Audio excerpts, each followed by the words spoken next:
Hello guys, welcome back to my YouTube channel PSC notes. Okay, അപ്പോൾ നിങ്ങളെല്ലാവരും not ചെയ്തിട്ടുണ്ടാവും നമ്മുടെ LGSൻ്റെ എക്സാം ഡേറ്റ് വന്നിട്ടുണ്ട്. അപ്പോൾ നമുക്കിപ്പോൾ പഠിച്ച് സ്റ്റാർട്ട് ചെയ്താൽ മാത്രമേ നമുക്ക് എക്സാം ആകുമ്പോഴേക്കും നമുക്ക് ഏകദേശം നമുക്ക് എല്ലാ ടോപ്പിക്സ് കവർ ചെയ്തിട്ട് നല്ലൊരു സ്കോർ വാങ്ങാൻ പറ്റുള്ളൂ. ഓക്കെ, അപ്പോൾ നമുക്ക് ഇന്ന് തൊട്ടിട്ട് നമുക്ക് ക്ലാസ് സ്റ്റാർട്ട് ചെയ്യാം.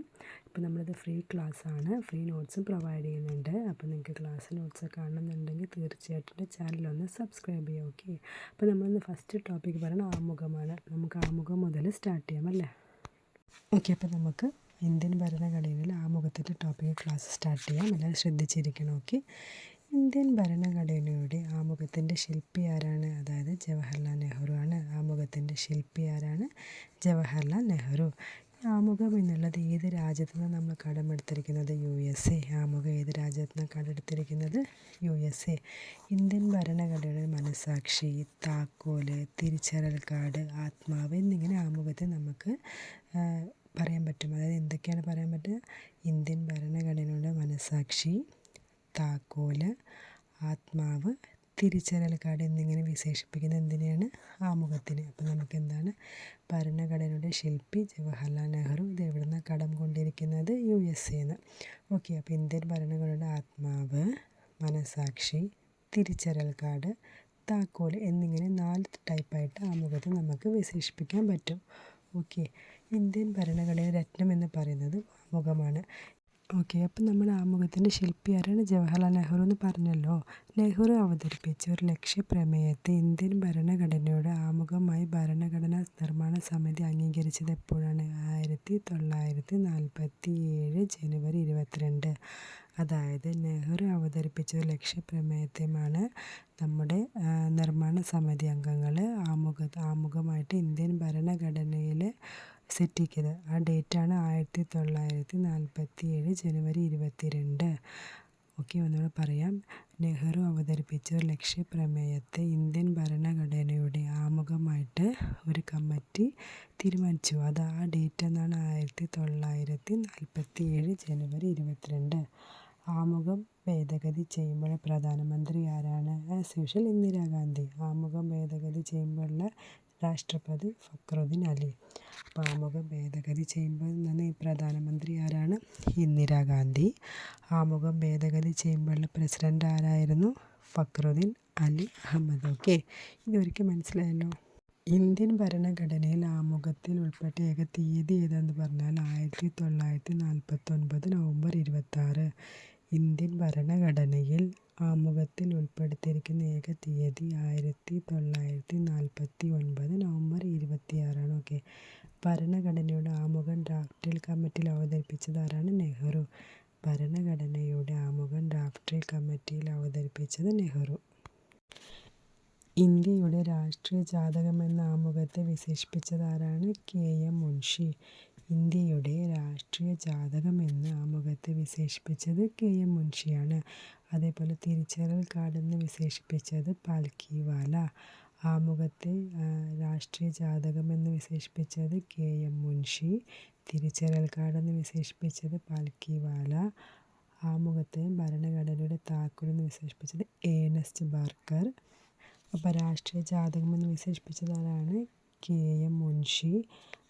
തിരിച്ചറിയൽ കാർഡ് എന്ന് വിശേഷിപ്പിച്ചത് പാൽക്കിവാല. താക്കോൽ എന്ന് വിശേഷിപ്പിച്ചത് ഏണസ്റ്റ് ബാർക്കർ. അടുത്തത് നമ്മുടെ ഈ ആമുഖം ആരംഭിക്കുക തന്നെ ഏത് വാക്കിൽ വെച്ചാണ്? നാം ഭാരതത്തിലെ ജനങ്ങൾ എന്നൊരു വേർഡ് ഉപയോഗിച്ചിട്ടാണ് ആമുഖം ആരംഭിക്കുന്നത്.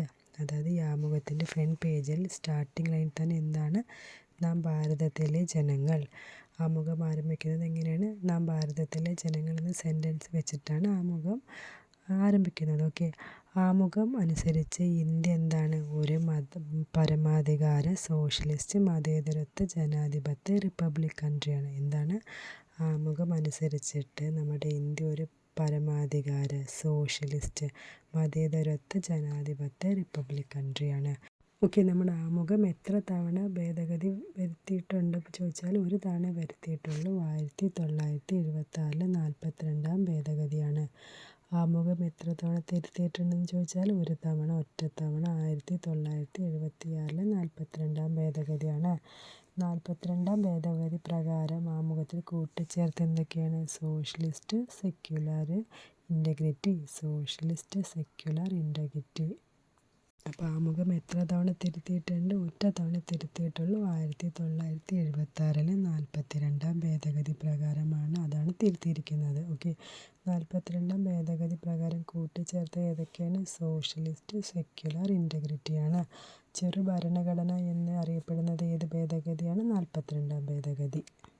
ഓക്കെ, നമുക്ക് ഫസ്റ്റ് ഒന്നുകൂടെ നോക്കിയാലോ. ഓക്കെ, ഇന്ത്യൻ ഭരണഘടനയുടെ ആമുഖത്തിൻ്റെ ശില്പി ആരാണ്? ജവഹർലാൽ നെഹ്റു. ഇന്ത്യൻ ഭരണഘടനയുടെ ആമുഖത്തിൻ്റെ ശില്പി ജവഹർലാൽ നെഹ്റു.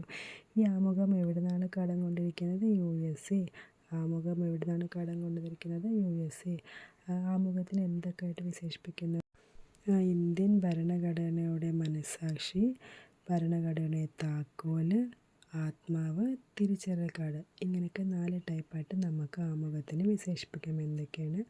ഭരണഘടനയുടെ മനസ്സാക്ഷി, താക്കോല്, തിരിച്ചറിയൽ കാർഡ്, ആത്മാവ്. ഓക്കെ, ഇതുവരെയ്ക്കും ക്ലിയർ ആയിട്ടുണ്ടല്ലോ. നെഹ്റു അവതരിപ്പിച്ച ലക്ഷ്യപ്രമേയത്തെ ഇന്ത്യൻ ഭരണഘടനയുടെ ആമുഖമായി ഭരണഘടനാ നിർമ്മാണ സമിതി എപ്പോഴാണ് തീരുമാനിച്ചത്? 1947 ജനുവരി 22. എന്നാണ് ഭരണഘടനയുടെ ആമുഖം തീരുമാനിച്ചത്? 1947 ജനുവരി 22. ഡേറ്റ് മാറിപ്പോവരുത്. 1947 ജനുവരി 22. ആ സമയത്ത് നമ്മുടെ പ്രധാനമന്ത്രി ആരായിരുന്നു? ഇന്ദിരാഗാന്ധി. പ്രസിഡന്റ് ആരായിരുന്നു? ഫക്രുദ്ദീൻ അലി അഹമ്മദ്. ഓക്കെ, ഭരണഘടനയിൽ ആമുഖത്തിൽ ഉൾപ്പെടുത്തിയിരിക്കുന്ന തീയതി ഏതാണ്? 1949 നവംബർ 26. ഇന്ത്യ ആമുഖത്തിന് രാഷ്ട്രീയ ജാതകം എന്ന ആരാണ് പറഞ്ഞത്? KM മുൻഷിയാണ് പറഞ്ഞത്. തിരിച്ചറിയൽ കാർഡ് എന്ന് പറഞ്ഞത് പൽക്കിവാല. കൂടാതെ ആമുഖ താക്കോൽ എന്ന് വിശേഷിപ്പിച്ചതാണ് ഏണസ്റ്റ് ബർക്കറാണ്. നമ്മുടെ ആമുഖം ആരംഭിക്കുന്നത് ഏത് ലൈനിലൂടെയാണ്? നാം ഭാരതത്തിലെ ജനങ്ങൾ. ഓക്കെ, ആമുഖത്തും അനുസരിച്ച് ഇന്ത്യ എന്താണ്? ഒരു പരമാധികാര, സോഷ്യലിസ്റ്റ്, മതേതരത്വ, ജനാധിപത്യ, റിപ്പബ്ലിക് കൺട്രിയാണ്. എന്താണ്? പരമാധികാര, സോഷ്യലിസ്റ്റ്, മതേതരത്വ, ജനാധിപത്യ, റിപ്പബ്ലിക് കൺട്രി. ആമുഖം ആകെ കൂടി ഒറ്റ തവണയാണ് ഭേദഗതി ചെയ്തിട്ടുള്ളൂ. അതെപ്പോഴാണ്? 1976 42-ാം ഭേദഗതി പ്രകാരമാണ്. ഈ മിനി കോൺസ്റ്റിറ്റ്യൂഷൻ, ചെറു ഭരണഘടന എന്ന് പറയുന്നത് എന്തിനാണ്? 42-ാം ഭേദഗതിയാണ്. 42-ാം ഭേദഗതിയിൽ ചെയ്ത് തിരുത്തൽ ഏതൊക്കെയാണ്? Socialist, secularity, integrity. ഇനി ആമുഖത്തിൻ്റെ ബേസ് ചെയ്തിട്ട് 2 കേസ് നടന്നിട്ടാണ്. ഏതൊക്കെ വെച്ചാൽ ബേരുഭായ് കേസും കൂടാതെ കേശവനന്ദ ഭാരതി കേസുമാണ്. അപ്പോൾ ബേരുഭായ് കേസ് എന്തെന്ന് വെച്ചാൽ ആമുഖം ഇന്ത്യൻ ഭരണഘടനയുടെ ഭാഗമേ അല്ലെന്ന് വാദിച്ച കേസാണ് ബേരുഭായ് കേസ്. 1960. ബേരുഭായ് കേസ് എന്താണ്? ആമുഖം ഇന്ത്യൻ ഭരണഘടനയുടെ ഭാഗമേ അല്ലെന്ന് വാദിച്ച കേസാണ് ബേരുഭായ് കേസ്. 1960. എന്നാൽ ആമുഖം ഇന്ത്യൻ ഭരണഘടനയുടെ ഭാഗമാണെന്ന് അവതരിപ്പിച്ച കേസ് ഏതാണ്? കേശവനന്ദ ഭാരതി കേസ്. ആമുഖം ഇന്ത്യൻ ഭരണഘടനയുടെ ഭാഗമാണെന്ന് വാദിച്ച കേസ് ഏതാണ്? കേശവനന്ദ ഭാരതി കേസ്. 1973. ഇപ്പോൾ ടോട്ടൽ 2 കേസുണ്ട്. ധീരുഭായ് കേസും കേശവനന്ദ ഭാരതി കേസും. ധീരുഭായ് കേസ് എന്താണ്? ആമുഖം ഇന്ത്യൻ ഭരണഘടനയുടെ ഭാഗമേ അല്ലെന്ന് വാദിച്ച കേസാണ്. 1960. കേശവനന്ദ ഭാരതി കേസ് ഏതാണ്?